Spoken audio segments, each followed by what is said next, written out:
Eu decidi começar contando sobre a minha primeira experiência como au pair, como é que foi a minha primeira família e também como que foi o processo do meu primeiro rematch. Eu cheguei aqui no ano passado, em junho do ano passado, eu vim para cuidar de duas crianças de 2 e 5 anos, e o meu trabalho basicamente ia ser trabalhar com as duas crianças em casa. Eles não iam para a escola ainda naquela época, era verão quando eu cheguei.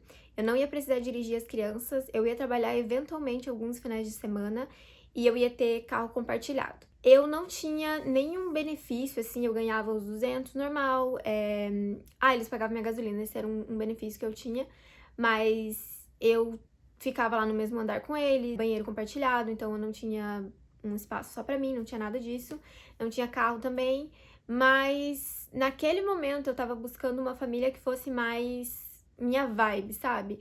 Tem essa história que, se você já é um pouco familiarizado com o universo do au pair, se fala muito sobre você encontrar uma família que você sinta um feeling, que é basicamente quando você tem alguma conexão com a família. Então eles falam, Não pensa só nos benefícios, não pensa só na parte do trabalho, você tem que ter uma boa convivência, porque você vai morar na casa da família, você vai conviver com eles o tempo inteiro. eu concordo com isso, mas eu tenho uma opinião diferente agora. Mas naquela época eu falei, não, eu vou seguir com esse pensamento de que eu quero achar uma família que seja mais parecida comigo na questão de hábitos, ideias, enfim, tipo, uma família que fosse mais a minha vibe. Encontrei essa família. Eu fiquei online. Eu vou fazer também um outro vídeo falando só sobre o meu processo pra ficar online, como é que foi, porque também é uma história muito boa. Mas basicamente eles foram a primeira família que entrou no meu perfil. Eu conversei primeiro com o pai no primeiro Skype. Depois de umas 2 semanas eles voltaram, a gente conversou sobre a questão do visto, né? Porque naquela época você tava tendo que tirar um visto específico por causa da pandemia. E eles se encaixavam nesse visto porque a mãe trabalhava na área da saúde e também porque o menino mais novo tinha um atraso de fala. Então, como ele fazia terapia, fazia acompanhamento, ele era considerado uma criança com necessidades especiais, então eles precisavam de uma au pair. Por isso, eu poderia tirar o visto especial. E realmente, pelos Skypes, a gente via que tinha essa conexão. Então, eu sou uma pessoa muito good vibes, assim, que eu gosto de cristais, incenso. Eu acredito nessas coisas de energia, meditação. Eu tenho esse meu lado meio xalalá. E a mãe era toda assim. Sim, não, porque eu sou vegana, eu acredito nas pedras, nos cristais, blá blá blá. A gente tirava muita pira com essas conversas assim, ela era toda tatuada. Ela falou assim: a gente gostou muito que você tem o cabelo rosa. Eu tinha cabelo rosa na época. Mas, tipo, eles gostaram da minha energia. Apesar de ter coisas que eu não aceitaria mesmo estando no Brasil, por exemplo, pais que trabalham em casa, carro compartilhado, essas coisas assim, eu estava na idade limite e no meio de uma pandemia, então eu não estava podendo escolher muito. Quando eu vi que eles eram pessoas aparentemente legais, eu fechei com eles, porque eu achei que eu ia ser muito feliz e tava super animada pra fechar com eles. Eu também tava sentindo que eles estavam esperando que eu chegasse, eles queriam muito que eu fosse ao pair deles, sabe esse sentimento assim?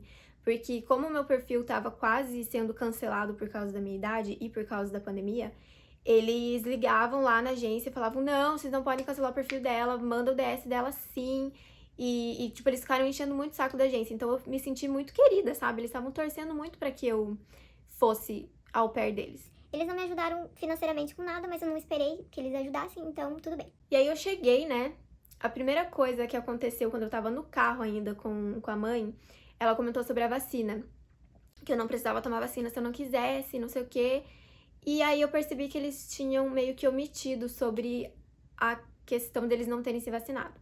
Porque eu perguntei pra eles sobre a vacina, como é que tava funcionando, eles falaram, você vai na farmácia, não sei o quê, bem tranquilo, mas eles não falaram que eles não tinham tomado a vacina. Então eu assumi que eles tinham tomado a vacina, mas eles não tomaram.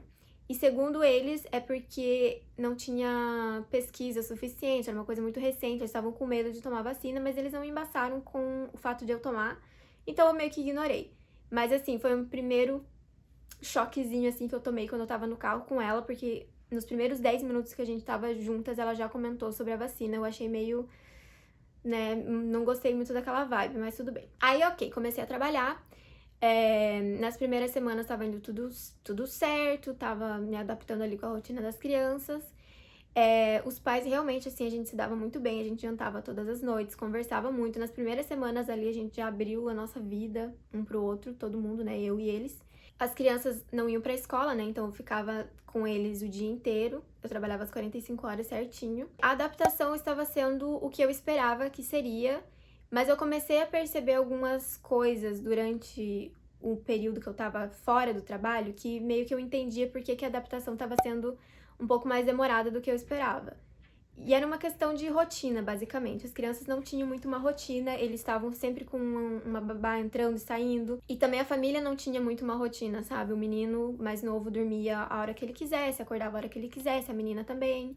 Eles não tinham horário pra comer, eles não tinham horário pra fazer a nap, eles não tinham muito controle sobre nada. Era tipo, as crianças faziam o que elas quisessem na hora que elas quisessem. E isso é muito ruim, principalmente para uma criança pequena que precisa de rotina, principalmente a rotina do sono. Então eu percebia que as crianças eram muito estressadas, elas eram muito difíceis, assim, de lidar com as próprias emoções. Eu não entendia no começo e eu comecei a entender que era porque elas eram muito cansadas. Tinha mais algumas coisas que me incomodavam, por exemplo, os pais brigarem muito na minha frente, na frente das crianças. Eu ouvia sempre umas gritarias, assim, deles brigando. Qualquer coisa que eu reclamava não, mas eu questionava, tipo, como que eu posso lidar com essa situação aqui? Eles falavam, não sei, porque isso nunca aconteceu. Eles falaram que as crianças nunca faziam birra, o que é mentira. Toda criança faz birra, isso é normal, não é questão que a criança é boa ou ruim. É normal. Você tem que saber lidar com isso.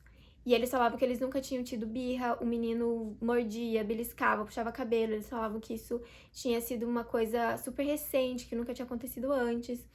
Que eles não sabiam como lidar com aquilo, não sabiam como disciplinar, porque ele era muito novo. Então, sabe assim, quando os pais meio que não tinham controle mesmo, sabe? Eles não participavam muito da vida das crianças por causa do trabalho, etc. Então, eles não tinham como me ajudar e como eles não tinham um histórico de ter outra au pair, eu também era o primeiro au pair. Eles não tinham outra au pair, outra babá que eu pudesse conversar pra questionar, tipo, como que é a rotina dessas crianças durante o dia inteiro. Ninguém sabia me falar. Então eu tive que ir meio que descobrindo junto e criando uma rotina com eles, mas chegava o final de semana e isso tudo ia por água abaixo, porque aí eles faziam as coisas do jeito que eles queriam. Então era muita tela com as crianças que eu não podia usar, final de semana eles ficavam o dia inteiro na televisão, comer besteira que eu não podia oferecer nada de açúcar, de não sei o que, mas quando estavam com eles era o dia inteiro. A questão de dormir a hora que quisessem, iam dormir super tarde, acordavam super tarde, tinham o dia inteiro para fazer o que quisesse, não tiravam nap, não tinham um horário certo para as refeições. Então era tudo muito bagunçado, era muito difícil manter uma rotina. E eu lembro que na terceira semana eu reclamei com uma amiga minha sobre essas questões, de que eles não estavam me ajudando a criar uma rotina com as crianças, parecia até que eles estavam atrapalhando mais do que ajudando. E essa questão dos pais brigarem muito, parecia que eles estavam prestes a se separar a qualquer momento. Eu tava até nessa expectativa de será que eles vão se separar, o que vai acontecer, porque eles brigavam muito mesmo. Mas eu resolvi me dar 3 meses de experiência, assim como qualquer trabalho, né? Então eu falei, eu não vou tomar nenhuma decisão antes dos 3 meses. Mas eu estava já muito deprimida desde a terceira semana, porque eu comecei a perceber que talvez eu não tivesse preparada pra esse programa, porque eles jogavam muita culpa em mim, sabe? De tipo, Mas como que você não tá conseguindo fazer o menino dormir? Como que você não tá conseguindo dar conta de criar uma rotina com ele? E eu era burra, gente, por mais que eu fosse meio velha, né, porque eu já tinha 27 anos, eu nunca tinha saído do país, meu inglês não era muito bom, era tudo muito novo, eu não conhecia outras au pairs que já estavam há muito tempo no programa pra me explicar certas coisas que eu fui entendendo depois, né, com o tempo. Eu não sabia muito bem colocar limites sobre estou trabalhando, agora eu não estou trabalhando. O que eu faço quando eu tô off? Eu continuo aqui, eu vou pro meu quarto? Então, tava sendo uma adaptação um pouco difícil e muito solitária também, né? Porque o au pair é muito solitário, eu não tinha noção disso no começo. Então, foram várias pequenas decepções que juntou tudo e eu comecei a ficar muito, muito, muito ansiosa. Então, eu acordava todo dia de manhã já com vontade de vomitar, eu não conseguia comer, emagreci quase 7 quilos. Então, assim, não estava muito legal, né, na minha cabeça. Mas eu falei, não, vou dar 3 meses, vou ver o que vai acontecer. E aí, realmente, depois do primeiro mês, as coisas foram melhorando. Porque a menina mais velha começou a ir pra escola, então eu consegui criar uma rotina melhor com o menino, porque eu conseguia focar 100% só nele.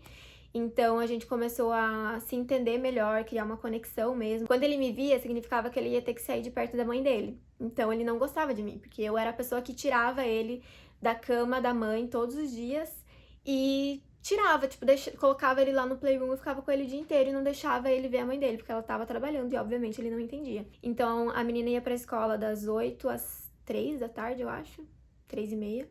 Então, todo esse tempo eu ficava com o menino. E aí eu comecei a criar uma rotina de nap com ele, finalmente. Então, ele tava dormindo todos os dias. Tava sendo mais fácil até pra questão de desenvolvimento dele, porque eu conseguia focar, de tipo, vamos fazer brincadeiras que você possa, né, desenvolver melhor ali, as cores, os números, e como ele não falava, também era importante ficar conversando com ele, focando bem nele, assim, então acho que tava dando boa. Ah, só um parênteses aqui que eu lembrei. Quando eu tava fazendo o meu processo do match com eles falaram que o menino fazia terapia e que ele tinha diagnóstico de apraxia da fala. Mas quando eu cheguei aqui, na verdade, ele nunca foi nem no médico, não fazia terapia nenhuma, ele simplesmente tinha esse atraso de fala e ninguém sabia o que era a causa, qual que era o diagnóstico dele. E aí, assim, chegou no final do meu segundo mês, eu já tava, tipo, muito mais organizada, já tava, tipo, dando tudo mais certo, assim, eu já tava mais feliz, já tava passando aquela ansiedade, já tava conseguindo me acostumar melhor com a rotina, tava fazendo amizade. Então, assim, meu segundo pro terceiro mês tava sendo bem mais fácil.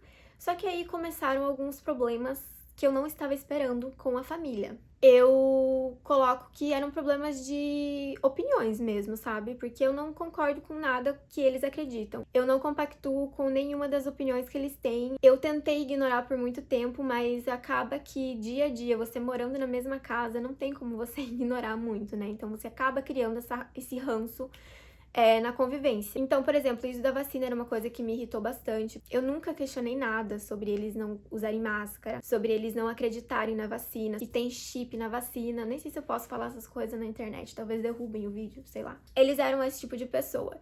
E eu nunca concordei com isso. Mas ao mesmo tempo, eu só fazia, tipo, um joinha e seguia a minha vida. Eu não discutia, eu nunca tentava colocar a minha opinião em cima da deles. Eu só falava, tá, vocês não querem tomar vacina, não querem usar máscara, vocês não acreditam no Covid? Ok, problema de vocês. Tipo, todo mundo já teve a experiência de trabalhar com alguém que é meio escroto, sabe? Que é meio diferente, né? Vamos dizer assim.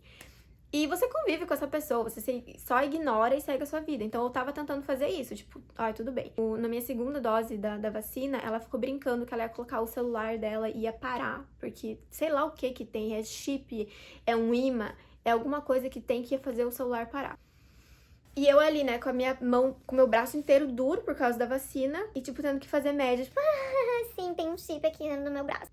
E aqui vem uma parte muito delicada, porque são coisas que eu tô falando, mas eu não tenho nenhuma prova.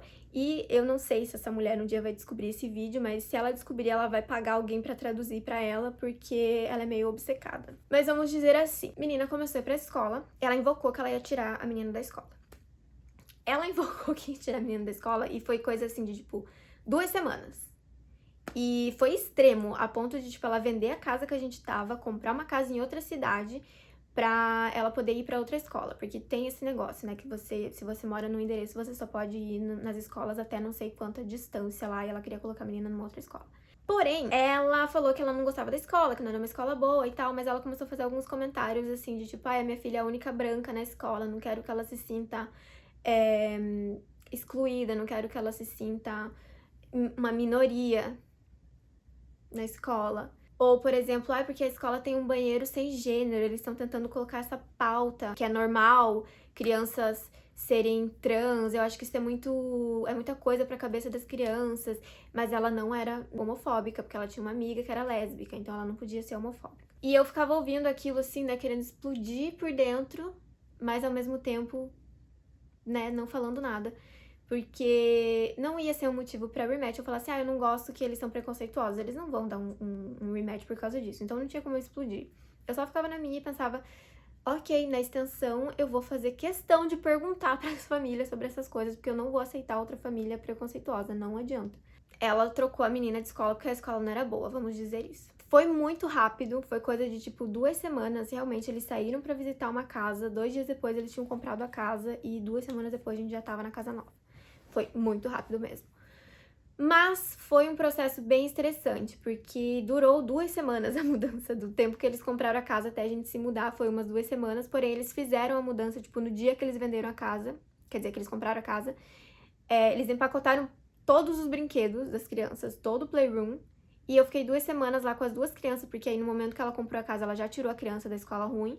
Então eu fiquei com as 2 crianças o dia inteiro em casa, sem brinquedos, sem nada, porque eles tinham empacotado todos os brinquedos e levou 2 semanas pra fazer a mudança. Depois, eles levaram as coisas também em prestação e nunca mais desempacotaram. Eu fui embora de lá depois de, tipo, sei lá, 1 mês quase que eles tinham se mudado e tava tudo na garagem ainda empacotado. Eu fiquei 1 semana comendo nuggets porque eu não tinha uma panela, um garfo pra comer. Tudo tava na outra casa, na caixas que eles não trouxeram da outra caixa. Levou uma semana pra eles trazerem todas as coisas. Tava lá nessa casa nova. Eu já estava muito mais feliz com o trabalho e com o au pair no todo, como num todo. Eu tava fazendo amizades, tava começando meu curso. Eu tava nessa casa nova, eu tinha um quarto maior, a casa era mais nova. Eu tinha um banheiro separado no basement, então eu tinha praticamente o basement só pra mim. Eu dividia o banheiro quando eles estavam trabalhando, porque na outra parte do basement era o escritório deles. Mas eu tinha aquele espaço, era muito mais fácil pra mim. E tava super tranquilo, eu tinha conseguido criar uma rotina maravilhosa com o menino, graças a Deus. A menina indo pra escola deixava mais fácil, né, focar nele, até pra fazer outras coisas que fossem, tipo, levar ele no parque, coisas assim. Então, tava bem mais fácil. Cheguei no meu 3º mês, que era o meu limite, falando, ok, não é o que eu esperava por causa da família. Da família, não, por causa da mulher. O pai era muito tranquilo, nunca tive problema nenhum com ele. Se a mãe fosse na mesma vibe do pai, eu teria terminado meu 1º ano com eles, mesmo aos trancos e barrancos. Eu não teria pedido o rematch. Tudo foi meio que por culpa dela. E dando até um spoiler, eles tiveram uma au pair depois de mim, que inclusive virou minha grande amiga. E ela não ficou 2 meses lá pelos mesmos motivos. Então, assim, não sou só eu que acho que o problema é ela, né? Na verdade, todo mundo acha que o problema é ela. E aí passou esses 3 meses, né? Eu tava decidida que eu ia terminar o ano com eles, mesmo eu não concordando com várias coisas da mãe e achando ela muito esquisita, muito desorganizada, muito, sabe, espalhafatosa. Sabe aquela pessoa caótica, que anda de um jeito caótico, que tem assim, tudo meio descabelada, meio sempre tá atrasada, sempre tem algum caos acontecendo com ela, sempre alguma coisa está acontecendo? Ela é essa pessoa. Acorda todo dia atrasada, ela vai fazer comida, ela derruba tudo, assim, farinha, tudo que é coisa, suja até o banheiro quando ela tenta fazer comida. Não organiza o guarda-roupa, não organiza os quartos, a mesa do trabalho dela era uma zona. Era mesmo, falo aqui, ó, falo mesmo. E do 3º pro 4º mês, eu acho que foi quando ela realmente colocou na cabeça dela que ela precisava transformar minha vida num inferno. Então, primeiro ela começou a implicar que eu não fazia nada naquelas 2 horas que o menino ficava dormindo. Primeiro ela queria que o menino dormisse só 1 hora, eu ignorava e deixava ele dormir a hora que ele quisesse pra ele descansar. Mas nessa 1h30, 1h40 que ele dormia, ela começou a implicar, porque eu ficava assistindo série, porque eu ficava sentada no sofá e não tava fazendo nada. E eu falava, não tenho nada pra fazer. Eu lavo a louça a hora que eu sujo, eu não deixo a louça acumular. Eu não preciso lavar a roupa das crianças, porque a gente combinou isso quando eu tava no Brasil e eu tenho documentado que eu nunca ia precisar fazer laundry. Então, isso também não era meu trabalho. O playroom eu sempre organizava no final do dia. E sem falar que ela começou a ficar cada vez mais agressiva com as opiniões dela sobre a pandemia, sobre a vacina, sobre as minorias todas possíveis. Então, tipo, ela tinha umas noias totalmente absurdas de não deixar eu fazer playdate na casa dos outros porque alguém ia abusar sexualmente das crianças. Ou se eu falava assim, hoje ele fez uma amiguinha no parque, ela vinha. Mas você deixou ele conversar com uma pessoa, e se fosse um sequestrador? Então era muito complicado conviver com ela, era muito complicado. Ela criava umas noias assim na cabeça dela sobre tudo. Ela tentava dificultar tudo, sabe? Assim, se eu tava fazendo o menino dormir, e ele não queria ficar, né? E como ele não falava, a única forma dele se comunicar era chorando. Então eu colocava ele pra deitar e ele começava a chorar, porque ele não queria deitar, porque ele sabia que era hora de dormir. Mas eu deixava ele deitado, chorando um pouco, e ele se acalmava.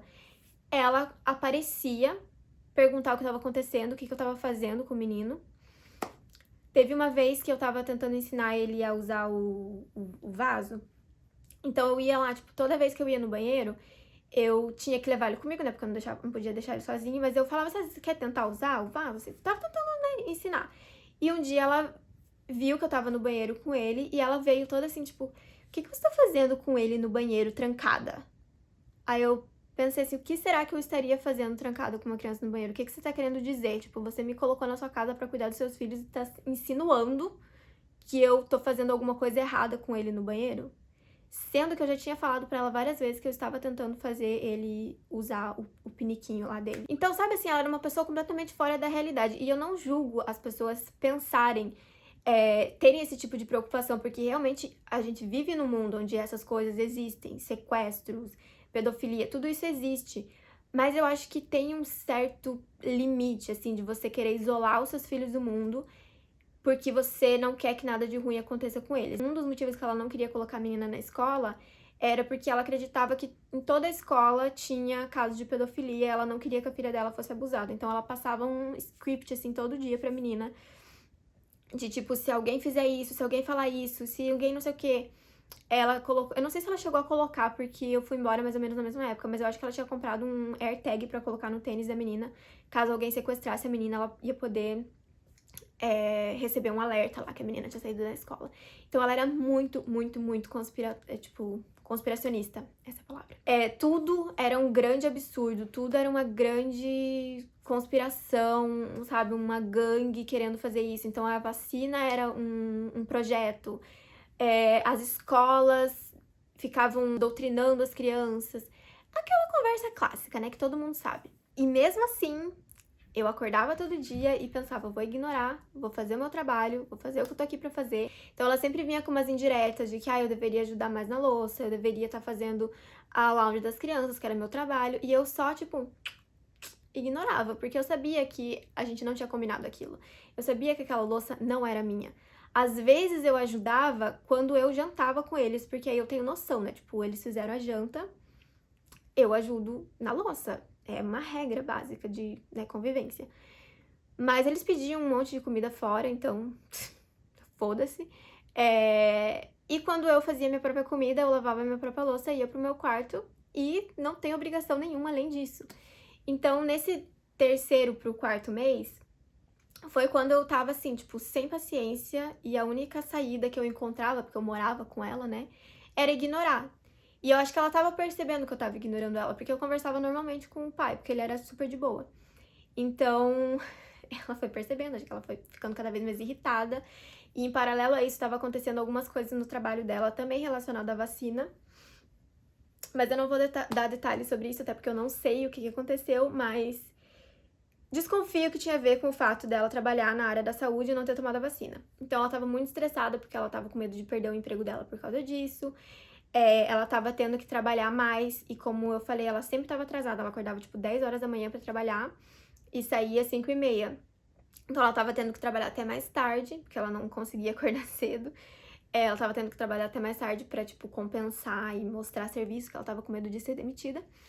E, ao mesmo tempo, ela tava tendo que fazer muita coisa na casa. Então, fazer a janta e aí cuidar da louça das crianças. Eu não sei o que tava acontecendo, que o pai não tava participando tanto assim. Ele tava mais na dele. Não sei o que tava acontecendo. Mas nesse último mês eu percebi que ela tava assumindo muitas funções, assim, que ela nunca tinha feito. Porque era sempre ele que fazia as coisas na casa, lavava louça, tudo. Ela sempre tava ou trabalhando ou fora de casa. Então, ele era bem mais presente, assim, tanto com as crianças quanto com a casa.